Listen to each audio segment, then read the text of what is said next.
This time on Rad Rat Video, we're talking about Lance Mountain. Now, he was sponsored by the mob, and he liked to shoot people.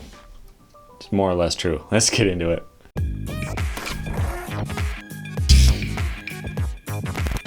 Welcome back to Rad Rat Video, a channel where you can learn new things about skateboarding and skateboarding culture and all kinds of things in the skateboarding world, including biographies of some of your favorite old school pro skaters like Lance Mountain. Now, Lance is a guy that is probably my top requested skater to do on this series, but he is one that I never particularly cared about. But it's the same story as Gino and Tom Penny. Like, I didn't particularly care about them all that much, but in doing the research and learning about them, I got to respect them a lot more. Lance, for a much different way. His skating still doesn't really appeal to me as much. Lots of vert and transitions and pools and stuff like that, which is great. It's just not what I'm interested in myself. I'm more of a technical street type of guy. So I was able to learn a lot about him and get some respect for him. You'll see at what level when we get to the end. But Lance was born in 1964. And he started skateboarding when he was 11 in 1975. He learned through pictures and photos and learned how to spin 360s and do handstands and all that kind of stuff that was popular at the time. And it's really hard to imagine what skateboarding was like back in the mid-70s.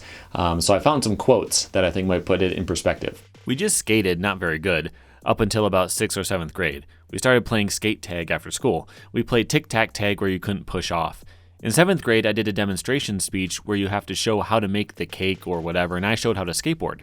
I took this ramp that me and my dad built and showed them the forward fakie, backward fakie, backside kick turn, and frontside kick turn. It was this big ramp, pretty big for back then, about 8 feet tall. It went up to vert. So I'm not entirely sure what a forward fakie and a backward fakie are. I think one is starting fakie and coming back down normal. I'm assuming that's what he means by that. But now, he didn't claim that he was good at the time. But still, these are like non-tricks. This is nothing. But it is interesting that that's kind of what things were like at the time. But here's another interesting quote for you. I got to grow up during that time, well, when skateboarding was just being learned. And like, kids will ask me, what were the first tricks you learned? Ollies or something? And I'd go, it's hard to explain. When I started skating, there were no tricks. Okay, so picture this. Imagine you've learned your first 5 tricks in skateboarding from your friends. You've never looked online, you've never read a magazine, you've never done any sort of research whatsoever. You know 5 tricks from your friends. And just imagine your first 5 tricks. Maybe ollie, pop shove it, kickflip, 180, half cap, okay? Imagine that you can do all those tricks. You can do them up and down curbs, you can do them in different locations and stuff like that, but those are the only tricks you can do. So you ask your friends, hey, what is the 6th trick? There's got to be more. Let's do it. What's the next trick for me to learn? And they say, next trick? That's all that's ever been done. What are you talking about? And sure enough, you check it out. You go online, you open up a Thrasher, you look everywhere you can look, and all you see are those 5 tricks. Maybe being done on banks, maybe being done down some stairs or something like that. But those are the only tricks that exist. Okay, just try to put yourself in that mindset, because that's what it was like. There were only a few tricks. Once you learned them all, that was it. You had to figure stuff out on your own. And so some of them are kind of obvious. If you can kickflip and pop shove it, maybe you could invent a varial kickflip. And so you do, and then everyone's got to hurry up to catch up with you. But it's so much easier to learn from the basis of those tricks existing already, rather than trying to invent them on your own. Everything's been done. It's so easy to learn off somebody, you know? Like back when we learned inverts, they were just easy to learn because someone had already done it. It's a lot harder to keep up than to catch up. So Lance said that a lot later in his career, but it makes a lot of sense. Because if you think about if you're at the top level and you have to keep up with everybody as they do new stuff, that's a lot harder than knowing what the goal is when you start and then trying to reach it. And Lance did that for 30 years. He got to be one of the best pros in the world and then just had to stay on top and keep competing. So that says a lot about what his skateboarding was like. But as for Lance, in the mid-70s, he was starting to get into competitions. He competed in a high jump competition and in a bowl contest, which is a lot different from what you might think. Back then, there was a snake run, and they had taped off boxes down the run with numbers on it. This was the first bowl contest. You would ride over the numbers and collect points. This guy named Louie just shredded. He used to do rollouts. He was the only guy that ever did rollouts. There was a number 5 up on the deck, which he put there because he set up the contest probably, and he just did rollout, rollout, rollout. He had about 100 and something points. We had about 10. I got 5th in that. So Lance was getting involved in contests and starting to do well, but I am still impressed that he managed to keep going with skateboarding because he was so accident prone. He has stories of 3 different concussions that he had just as a kid. There may have been more later on in his life. But the first one was when he was playing in his room. Now, his room was pirate themed. So he had a bed that hung from the ceiling on ropes. There was a metal cannon on the floor. You can maybe see where this is going. He was playing around in his bed. He fell out of it, hit his head on the cannon, concussion. That was the first one. Then here's his story about his second concussion. One day my parents came to watch me skate. This is at a pool called the Dust Bowl. So I got out, ran in the gate ahead of my parents, and they came in and found me knocked out at the bottom of the pool. I got a concussion. They had to take me to the hospital and I was unconscious for 5 hours. I came home and lost my memory. I don't even know what happened. They said that I kept asking for ice cream that night. I had an ice cream and I would ask for another one. They'd go, "You just had one." I wouldn't remember. That was my second concussion. He got a third concussion from slamming on a bridge, and his parents actually forbade him from skateboarding for obvious reasons. He kept getting hurt, but it didn't stick, and he kept skating anyway. But that second concussion in the pool, that actually had some consequences, because that pool was popular with skaters around the time. It got shut down, because now it was dangerous. People were getting hurt there, right? And that didn't help his reputation with the cool kids. He was not a cool kid. He didn't smoke, he didn't drink, he didn't do anything cool like that, you know? And so he was still kind of on the outside. Later, when he got to be more popular, he upheld that and was a bully to the smaller kids, but whatever, we'll get to that later. But here's an interesting story from back in those days. There was a pool on 6th Street right by my house we skated. I hadn't taken a ride yet and 6 cop cars pulled up. It was on a lot that was pretty much open, you know, so they could see us right there. All these cops came up to us and looked at the pool. It was all spray painted and they looked at me and said, "Go ahead, take a ride." I thought they meant as soon as I took a ride, they'd say, "Okay, you skated, we saw you." I didn't want to do it. They said, "No, we want to see what you can do." I didn't believe it. Finally, they talked me into it. I started skating and they were just all stoked. They were going, "That's pretty rad." Then they said, "Well, it's trespassing, so you can't be here. You're going to have to leave because the neighbors complained." So time goes on, Lance is getting better and better, and he's doing better in competitions. He is offered a sponsorship position with Veriflex, and he turns it down at first, trying to hold out for Paul Peralta. That was his dream sponsor. But eventually it seemed obvious that that wasn't coming, so he did accept the role with Veriflex to be a team member, and he went pro with them. But he won a competition called the Gold Cup, and this is what really changed his parents' opinion on skateboarding, because it showed that this was going somewhere. Although it wasn't going very far because the timing was terrible. Skateboarding was basically dying out right at the time when Lance was starting to come into his own in his career. So if you're not familiar with what the scene was like in skateboarding at the time, during the 70s and a little bit into the 80s, skateboarding was really popular. Lots of skate parks going up, everyone was skating, and then they all started to go out of business. All the skate parks were closing down. And the problem was, street skateboarding didn't really exist yet. And so once skate parks were closed, people didn't know what to do. So 1982, 83, 84, skateboarding is really going downhill. And this is when Lance was starting to get popular and do well in skateboarding. To give you a little more perspective on it and what the finances were like, here's a Transworld quote for you. Not only had all the skate parks Lance had grown up skating close their doors, to make things worse, there were months when he received board royalty checks for $16. Lance wasn't the only one feeling the effects of skateboarding's implosion. At that time, Tony Hawk got a board royalty for 98 cents, Lance recalls. One of the most common questions I get on my Ask Rad Rat series are about what if skateboarding wasn't popular, what if it went back underground, stuff like that. And what you got to think about is this is what happens when skateboarding is not mainstream and it goes underground. Big name pros make a couple of dollars. Everyone has to retire and get real jobs because they can't afford to skate professionally. Think about how much this held back in skateboarding. Think if all of the big pros from the 70s were able to skate through the 80s and keep progressing and pushing skateboarding forward. Instead, they all had to retire, and the young guys came in, and it was only people 17 and younger, basically, right? So in 1981, Lance Mountain is one of the best skaters in the world, according to Action Now magazine. Besides one of the top amateur vertical skaters today in the world, Lance is close to being nothing short of a creative genius. An artist, illustrator, graphic designer, and writer, Lance has solely and soulishly produced Skateboarding magazine and more currently Awful Now. Both tabloids have a comic book tone to them and have pieces that are nothing short of brilliant. A talented individual, Lance sees drafting in the future and advertising art. His creativity is solid, and his drawing knack is sure to put him in good standing come the day he has to work for a living. Until then, it's just skate and goof on anyone that has a sense of humor, even those that don't. So note that one of the best skateboarders in the world, it's assumed that he's going to have to get a job eventually. And it's interesting, he was basically right. He does go into art and he does graphics for companies and does ads and stuff like that. So that was right. He just pushed it back 20 years later than it was expected. It also mentions the zines he used to do. It calls them tabloids. Tabloid is the size of paper. It doesn't mean it's full of gossip. It's just the size of a tabloid.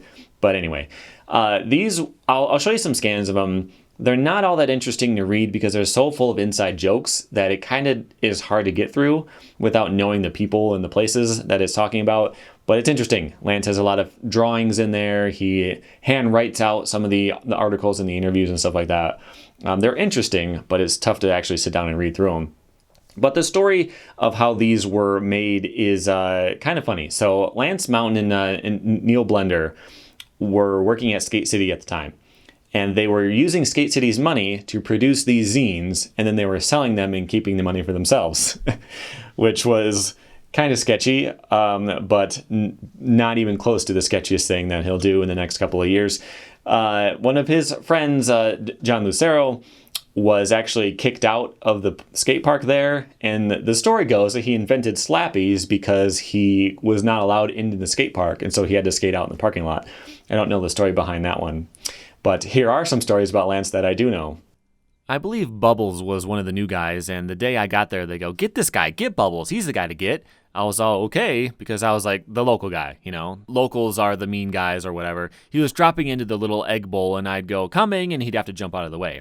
We did that about 4 times. Finally, he went in and I ran his toe over and broke it.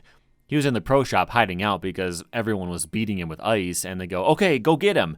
He was hiding there because he knew no one would throw ice at him inside the pro shop, so I walked in there and threw ice in his face in the pro shop. Okay, so he snaked kids in a pool, he broke a kid's toe, not the end of the world. But the thing is, if you read through all the stuff that he's in, his interviews and everything, he always talks about not drinking, not smoking. He brings up Jesus within a couple paragraphs. He seems like he's supposed to be the most upright, straight edge person on earth. And that was a mild story. Here's a couple worse ones.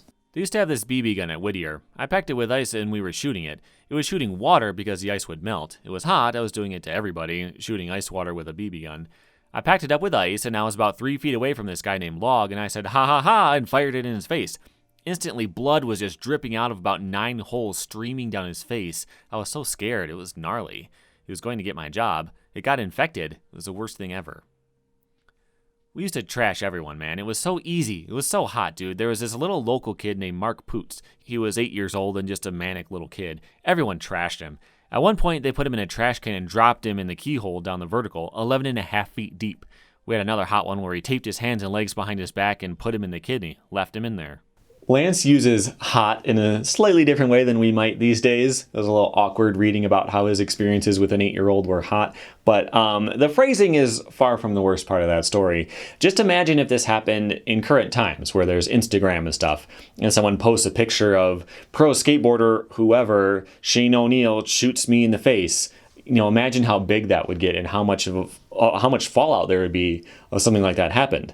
But this was back in the 80s. You could do anything you want. It was fine. Luckily, Lance did outgrow his pranks, but it took a little while. Here's a quote about him in 1983. "We were playing with the little lizards. Mike McGill got really mad at us, so I put one in the exhaust pipe of his Porsche. He got really mad at me. I said, 'No, don't worry. I was just joking. We didn't put it in there.' He was all afraid that it was going to burn and make his car smell bad. He started up the car, and this lizard came rolling out of the exhaust pipe with his big, sooty nose." So we can add animal abuse to his rap sheet and technically homophobia, but you got to take it with a grain of salt as far as the linguistics of the time. So Lance is only known for inventing one trick that I know of. There's probably some obscure inverts that he did first, but they're not listed anywhere. No one has compiled a list of Lance Mountain's tricks except for this one. So he and Neil Blender were trying to learn cabs. So a caballerial, fakie 360 ollie in transition, ride back down straight. They were trying to do it. They couldn't do it. So they tried to figure out a way to do it with the grab. So they're trying to do it as an indie. That wasn't working that well. They both go home. Next time they meet up together, they had both figured out that they had to switch to mute, so grabbing with their front hand, stink bug style, kind of grabbing between your knees, and fakie 360 mute grab, basically. Now, they didn't like how it felt. It wasn't as cool as the Caballero at all, so they used a word that means not cool and called it this. If I say that out loud, I will probably end up having my channel deleted and investigated by the FBI for hate speech. So that was the only trick that I know for sure that he invented, or co-invented in this case. But around this time, he got a job working at Powell Peralta. He wasn't a team member at first, not a team skater. He just worked there. But it was still a huge step up. Being a pro skater at a different company, he was making, $16 a month? Well, now he was up to $200 a month, which is still not very good. It's $515 a month in current inflation dollars. Not great, but it was enough for him to afford to be able to go on a honeymoon because he got married that year. He also had a son. But he was still not a professional skateboarder at this point. He was just working at Powell Peralta, but he was still getting coverage. Got his first cover of a Trans World in January 1983. There was a picture of some coping that was named after him at Skate City. He was doing well as a skateboarder, but he was definitely burnt out on the idea of trying to skate professionally. Some of the skaters act professional. I don't think I do that much. Like I said, I just skate for fun. If it becomes real professional oriented, I'll try to skate real professional. I don't think it can be like that right now. You have to skate for fun or it's not going to be worth it. Most of the people that quit did so because they didn't have fun at it and they just did it to make money or whatever, and you really can't make money at it. I've just skated for fun ever since I started it. He actually won a Thanksgiving Day contest at Pipeline in California, and he started to feel more reinvigorated with skateboarding and getting into it again at a more serious level. And he talked to Stacy Peralta about it, and they decided to give him a board. In a different account, he also says that Stacy just surprised him with the board randomly one time, although I think the first story is a little bit more accurate. So he goes pro for Powell Peralta, and when I was looking up this stuff, I just found this interesting quote I wanted to throw in here. What do you think about growing old? That's my problem. I don't like it. It's bad. This is 36 years ago. He just put a part out a couple years ago, and he was already worried about getting old. This is a major theme in all this stuff that he talks about in different articles and interviews and things like that. And I get it. The last group of guys before him all retired at 18, 19, 20 years old. So as he's reaching his 20s, he's worried about being burnt out already. But it's just funny considering how his career ended up going. But after that time, when he goes pro and he's on Powell, he stars in the Bones Brigade video show, which is one of the first major skate videos. There were a couple little things before that, but one of the first skate videos. And his board sales go through the roof. Things are really starting to go well, very successful. Boards are flying off the shelves, making lots of money and everything. But what does it take to be one of the most influential skateboarders in the time? Let's look at some of the tricks in his part. Now keep in mind, this was before video parts were the way they are now. You don't film these for a year. They basically filmed major sections in an afternoon. Keep that in mind, but still, let's look at the tricks that he does. So he slappies up a curb and rolls across some grass. He does an early grab. There's a street plant thing. He does a no-comply grab, which, to be fair, was still a new trick at the time. He does power slides on a bank here, which he manages to make look pretty good at least. And he does a couple of tricks on a curb. And that's about it. This is a part that made him one of the most popular skateboarders in the world and introduced a lot of people to street skating. So that was more the effect that this had. Seeing somebody go out and do a board slide on a curb, it may not be all that difficult, but people hadn't even thought of that. Like we talked about before, when the skate parks were closing down, kids didn't know what to do without a skate park. They hadn't thought of street skating before. Seeing him go out and even do basic tricks was really mind-blowing, just from realizing that this is a concept, that street skating was a thing that you could do. Also, learning how to do a no-comply, seeing it in a video probably helped a lot. There were pictures out, but the pictures were pretty confusing. So it's hard to tell what the board's even doing, how did he get up there. Seeing video of stuff really made a big impact. But he had a Trans World Pro Spotlight around this time, and he starred in the next Powell video, Animal Chin. The whole team does some airs at Wallows. There are some good launch ramp wall rides here that look like a lot of fun. There's a street plant section, of course. There is some stuff on the launch ramp, like this method, and Lance's wall ride down a gap was pretty sick. You know, speaking of sick, I always thought that that was just regular slang from people my age who were in high school at the same time I was, but it's not. It's actually skateboarding slang that goes way back, and I found that out when I watched this video. Here's a clip. Yeah, fruits on everything? That's, oh man, that's shit. Lots and lots of vert stuff in this section, like the pink motel pool. Lance has a lot of stuff here, including turning into an ethereal ghost. Next up is the famous Qin Ramp. This ramp was made solely to film this video and then destroyed immediately afterwards to maintain the mystique of it. Woodward built a copy of it, but we'll talk about that later. This was apparently the first vert spine ever built, but Lance has some good stuff here.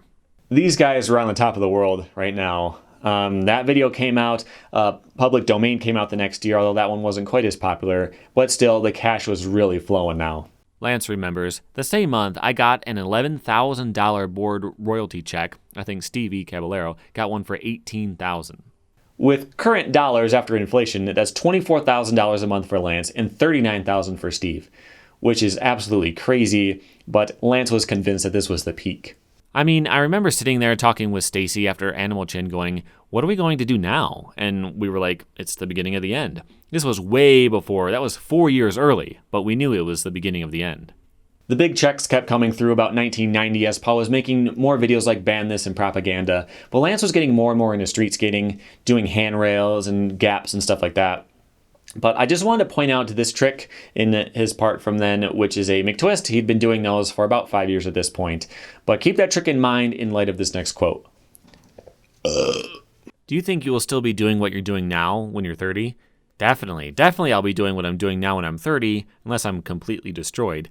But I think there might be a point when you get old, well, no one knows how long you can skate, but I think there might be a point where you might not improve anymore. But I think you can stay at your same level because you see Alva, he's so rad, he's still doing it. He's 32 and he can still do his airs and stuff in the pools. You know, maybe he hasn't improved, but he stayed at that point and he can still skate pools. So if he had learned inverts, I imagine he would still be doing inverts. Okay, so he's 26 years old at this point. He can do McTwists, and he's worried about still being able to do them in his 30s. We'll see what happens when he gets to his 30s in a little bit.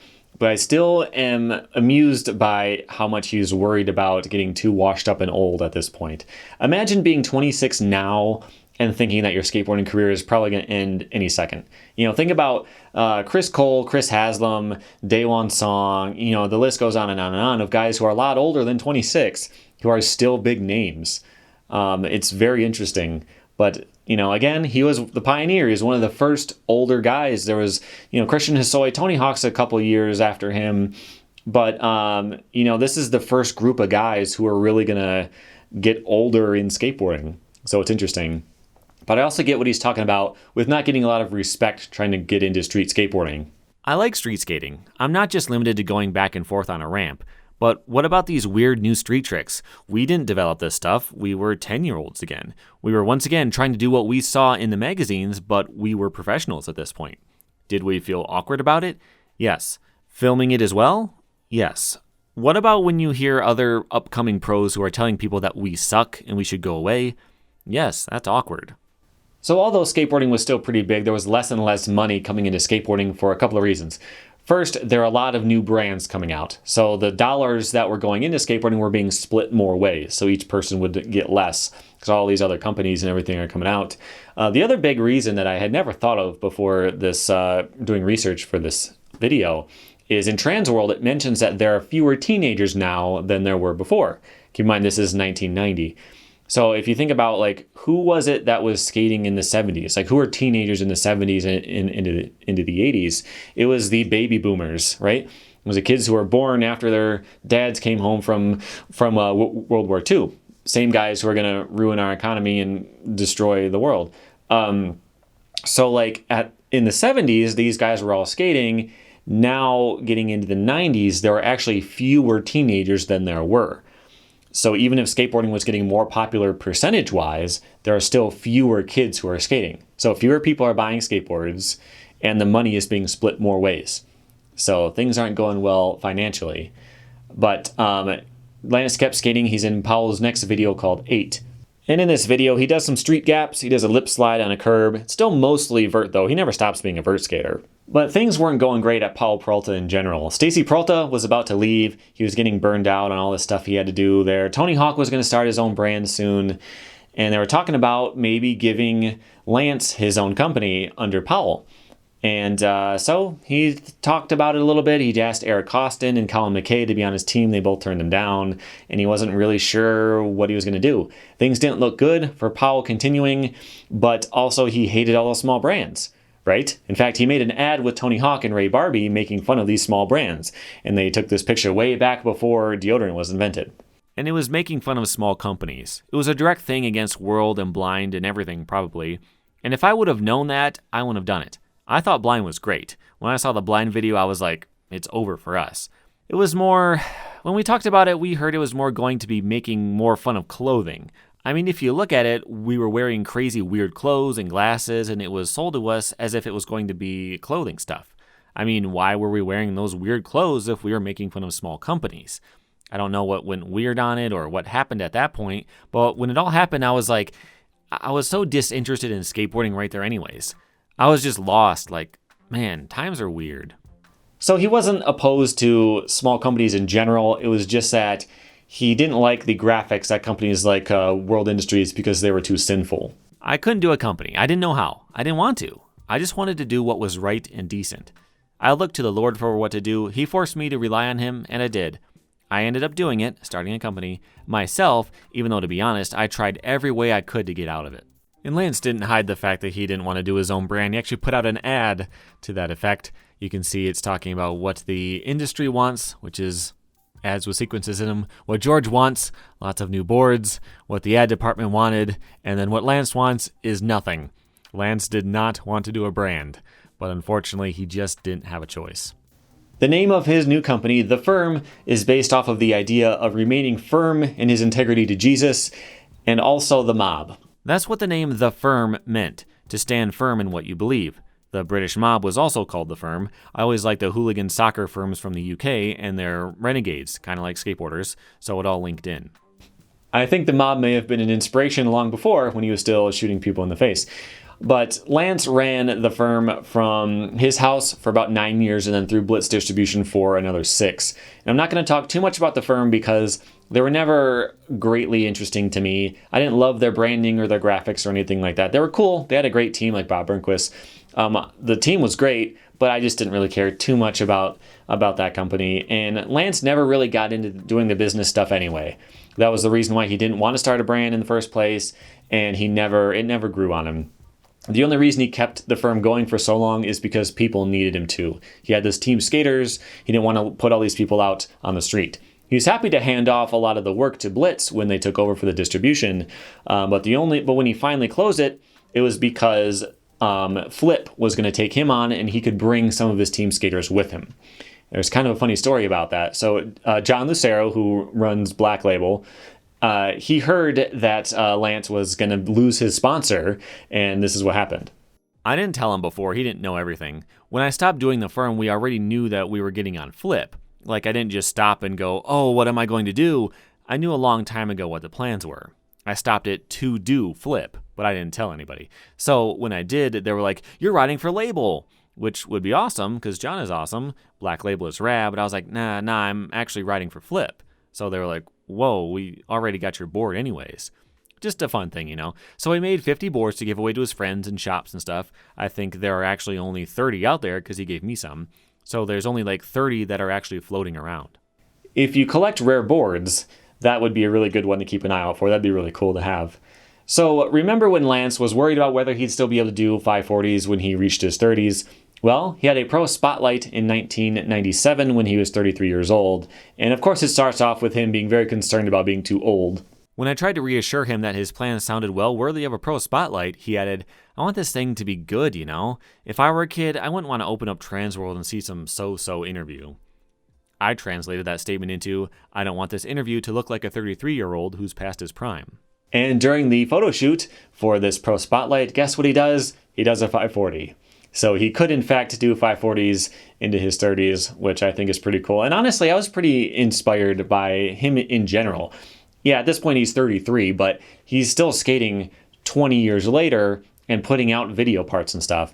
And I'm in my 30s now. I feel like I'm really slowing down. But seeing guys like him makes me want to skate more and do more and realize that I'm not actually falling apart yet. It may be a little bit harder now, but I can still do stuff because guys like Lance did it first. So I do think that's pretty cool. But the next video part he was in was the one for the firm. And this part, of course, he's got lots of inverts, lots of airs, lots of grinds and pools and things like that. And keeping in mind that he was the guy in charge of the company and he was doing everything. He was doing the graphics, he was doing the hard goods, and he was probably directing the whole video in general. This may not have been the best he could possibly have done, but it was a good part at least. Next up was Nike SB's Nothing But the Truth in 2007. He's only got a cameo in the credits and he does a couple of tricks, but he had joined the team right as they were wrapping up filming, so you can't really blame him for that. Something else that happened in 2007 was he was honored with the Legend Award from Transworld, which I understand he gets. He was one of the first guys, as I've said so many times, one of the first guys to have a lifelong career in skateboarding, having pro models for 25 years straight at that point. So that was really cool. I think it's absolutely insane that I have the opportunity to be in a magazine and a video when I remember being 17 and sitting with Neil saying, oh man, our careers are over. Now what do we do? Lance's next major part was in 2009's Extremely Sorry from Flip. And Flip paid to have a pool built in his backyard, which is really interesting because I found an article where he's talking about his design specifications for having a pool. And you'd think, they make these in skate parks all the time. But he didn't want a skate park pool. He wanted a legitimate swimming pool, not functional necessarily, but just legitimate in the design of it and the flow. It couldn't feel like it was made for skateboarding. So he had a bunch of different specifications that he needed. And one that I was very interested by, I never thought of this before, was that the vert had to have at least enough vert so that both wheels, like the wheelbase of the board, there had to be that much vert. Because that way, when you're going up the vert, you're going directly straight up once you reach the coping. So if there's only a foot of vert and your board has more than a foot of a wheelbase, you'll be drifting slightly out of the vert. Now, if you ollie, you're good because you pop the tail and you push yourself away from the coping and back in slightly. But those old school guys, you just do a grab as you reach the coping and launch up as much air as you can. You don't have to ollie it. So he had to design it so that it would work for that type of skating. And that's pretty cool. And in this part, Lance has some cool tricks. He does a big switch crook and this lean 360, but there's no 540. In fact, in the Chrome Ball article, he says, I must have tried 540s a month straight. I have no guts anymore. Was that his last part? No way. He's still skating now. Just a couple years back, 2016, they rebuilt the Qin Ramp. So that was the ramp. As you recall, they built it for the Qin video, skated it, and then destroyed it, and no one else ever got to skate it again. Well, now at Woodward, there is a replica of the ramp available, and they brought in the Bones Brigade guys to skate it together one last time, which is very cool. Check out that video. I'm going to show you some of Lance's tricks there, but it's worth watching the whole thing. The next thing he was in was Nike SB's Chronicles, and this is my favorite Lance part of all time. This one is actually really cool. His backyard pool gets a workout again. He also skates all kinds of other kinds of pools, but he does some street too. He board slides on a handrail. He does a kicker to 5-0. And this trick right here, he does a frontside crook on a bench. I'm not sure why there's another guy that it cuts to right before he does it, but he does a frontside crook on a bench, and that blew my mind. Okay, I've never done a front crook before. I've tried a lot. Backside crooks are one of my all-time favorite tricks. Frontside just never made sense to me. I think it was because I used to keep my trucks pretty tight. I haven't tried in a long time. Still, I've never done that trick before. So picture this. Imagine you're at a skate park. There's a guy in his mid-30s who's hanging out. He's doing a couple of tricks. He doesn't get there very often. He's got a family. He's got a full-time job. It's tough for him to skate too much. You get to talking to this guy, and he's like, oh, yeah, my dad's going to pick me up. We're going to go out to dinner. So the guy's dad shows up. He's an older guy, comes out, mid-50s. He's like, hey, let me see your board. Grabs it, runs, hops on it, front crook a ledge. Be like, that would be crazy, right? And yet, Lance Mountain has a son that's 5 years older than me. Right? That's crazy. And yet he's out there doing it. And so me watching this video, and in particular that trick, Lance is 52 years old in this video, is just very inspirational. So I recently started doing a series called Tricks and Tribulations, where I go out and I try to redo tricks that I did years back to convince myself that I'm not that old yet. I've only done one episode so far because right when I started, we got about 2.5 feet of snow. But I'll be doing more of that. And me going out and skating more and trying to actually film some skateboarding more, I would say 90% of it comes down to Lance Mountain doing a frontside crooked grind in this video. It really blew me away that he was able to do that. So big props to him. I know I've said some not so flattering things about him, but honestly, the fact that he's still skating right now is amazing. So he filmed that part. After that, he got hurt a couple times. He hurt his knee a few times, and he tore both of his biceps. I don't think it was at the same time either.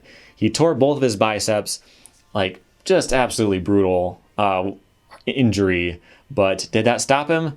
No. In Tribe from 2017, he's got a couple tricks.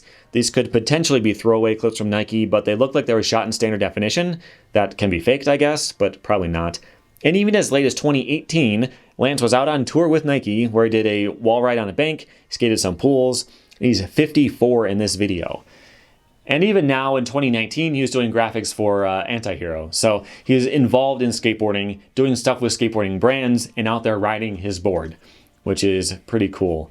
So at first when I did this video, I just did it because people kept asking me to do it, because his skateboarding didn't really appeal to me that much. I watched his old parts from back in the day, didn't get much out of him. I read about him in the 80s, and he was a dick, throwing kids into the bottoms of bowls and all this type of stuff and shooting somebody. But like, the more that I see how he turned out and the kind of adult he turned into, the more impressed I am with his skateboarding and the way that he stuck to his guns and doing things the way that he thought that they should be done. I do have a lot of respect for Lance and his skating, and I have learned a lot from him, and I owe him a little bit for helping inspire me to keep skating, even though I'm old, because he was much older than me and still doing stuff that I'll never be able to do. So big props to Lance, and big props to you for getting through this video. I'm not sure how long this one will be, but I think it'll be one of my longer ones yet. So thanks for watching. Make sure you subscribe by tapping my logo on the screen so you can watch the next Retro Rippers video as it comes out. And there are more videos in the sidebar that YouTube recommends to you. And that's it. Thank you for watching.